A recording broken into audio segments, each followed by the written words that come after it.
Hello everyone, welcome back to my channel. আজ class 10-এর তেজস্ক্রিয়তা related কিছু প্রশ্ন উত্তর তোমাদের সাথে আলোচনা করছি, তো তোমরা সেগুলো দেখে নাও। প্রথমে আছে তেজস্ক্রিয়তা কী। তেজস্ক্রিয়তা হচ্ছে একটা পরমাণু নিউক্লিয়াসজনিত ধর্ম। ওকে, পরমাণু নিউক্লিয়াসজনিত একটা ফেনোমেনন, যেটা ভারী মৌলের পরমাণু নিউক্লিয়াসের ক্ষেত্রে দেখা যায়। সেখানে কি হয়, দেখা যায় যে নিউক্লিয়াসগুলো থেকে, ভারী মৌলের পরমাণু নিউক্লিয়াস থেকে মানে স্বতঃস্ফূর্তভাবে একটা রশ্মি নির্গত হয়, আর সেই সঙ্গে মৌলের যে পরমাণু সেটা চেঞ্জ হয়ে অন্য মৌলের পরমাণুতে পরিবর্তিত হয়ে যায়। আর যে রশ্মিটা নির্গত হয় সেই রশ্মিটা কিন্তু কোনোভাবেই কোনো আলো, চাপ, তাপ, উষ্ণতার দ্বারা প্রভাবিত হয় না, তাকে কোনোভাবে আটকানো যায় না। সে স্বতঃস্ফূর্তভাবে নির্গত হয়ে থাকে এবং সে মৌল অবস্থাতেও হয়, কোনো যৌগ অবস্থা থাকলেও সেই স্বতঃস্ফূর্তভাবে রশ্মিটা নির্গত হয়। আর কি হয়, এই রশ্মি যদি কোনো গ্যাসের মধ্যে দিয়ে যায়, সেই গ্যাসটাকে আয়নিত করে দেবে।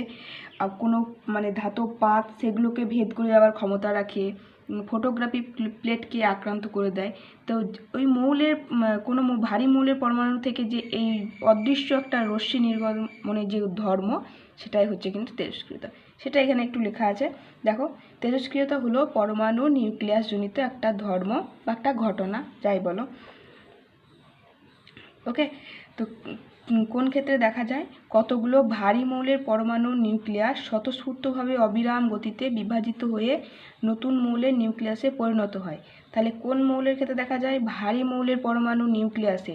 এটা মনে রাখবে যে পরমাণু নিউক্লিয়াস থেকে কিন্তু স্বতঃস্ফূর্ত যে রশ্মি সেটা নির্গত হয়। নিউক্লিয়াস স্বতঃস্ফূর্তভাবে অবিরাম গতিতে কী হয়, বিভাজিত হয়ে যায়, আর তৈরি করে কি, নতুন মৌলের নিউক্লিয়াসে পরিণত হয়। আর সঙ্গে কী করে, এক ধরনের অদৃশ্য রশ্মি বিকিরণ করে, যেটা কি হয়, চাপ, তাপ, আলো, উষ্ণতা, রাসায়নিক বিক্রিয়ার দ্বারা প্রভাবিত হয় না। এটাও একটা পয়েন্ট যে তেজস্ক্রিয়তা চাপ, তাপ, আলো, উষ্ণতা, রাসায়নিক বিক্রিয়া দ্বারা প্রভাবিত হয় না হলো। এবং এই রশ্মি গ্যাসের মধ্যে যাওয়ার সময় কি করে, গ্যাসকে আয়নিত করে, অন্ধকারে ফটোগ্রাফিক প্লেটকে আক্রান্ত করে, পাতলা ধাতব পাতকে ভেদ করে যেতে পারে। ভারী মৌলের পরমাণুর এই রকম রশ্মি বিকিরণের ধর্মকে বলা হচ্ছে কি, তেজস্ক্রিয়তা। তাহলে বোঝা গেল।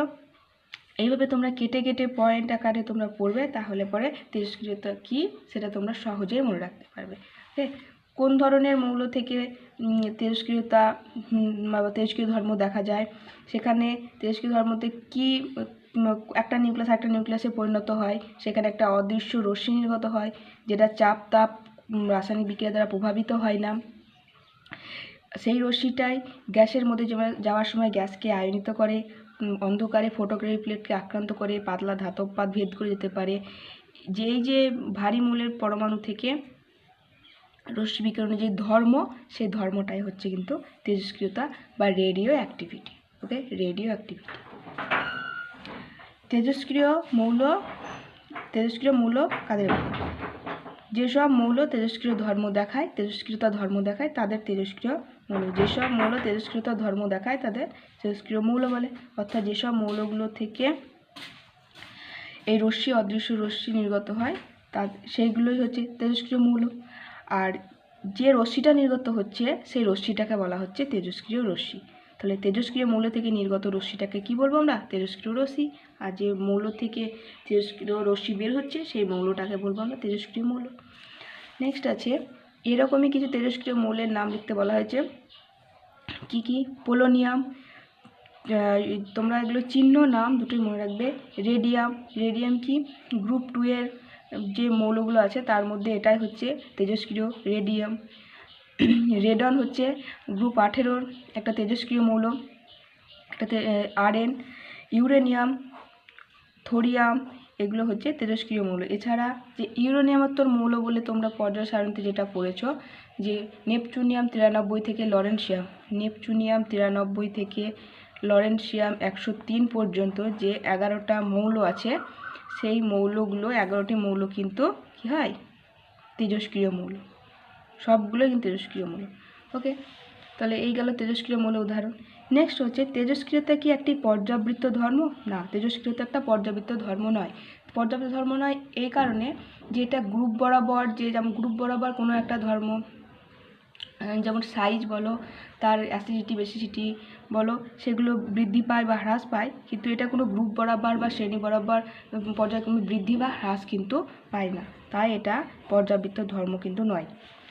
নেক্সট হচ্ছে তেজস্ক্রিয় মৌল থেকে কত প্রকার তেজস্ক্রিয় রশ্মি নির্গত হয় এবং সেগুলো কি কি।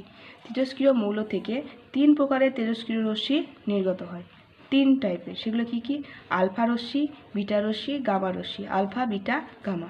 আলফা, বিটা, গামা, তোমরা চিহ্নগুলো দেখে রাখবে। এই 3 প্রকার রশ্মি কিন্তু তেজস্ক্রিয় মৌল থেকে নির্গত হয়। তো আজকে এই তেজস্ক্রিয়তা নিয়ে এটুকু আলোচনা করলাম। দেখা হবে নেক্সট ক্লাসে। ততক্ষণের জন্য তোমরা ভালো থেকো, সুস্থ থেকো। Thanks for watching.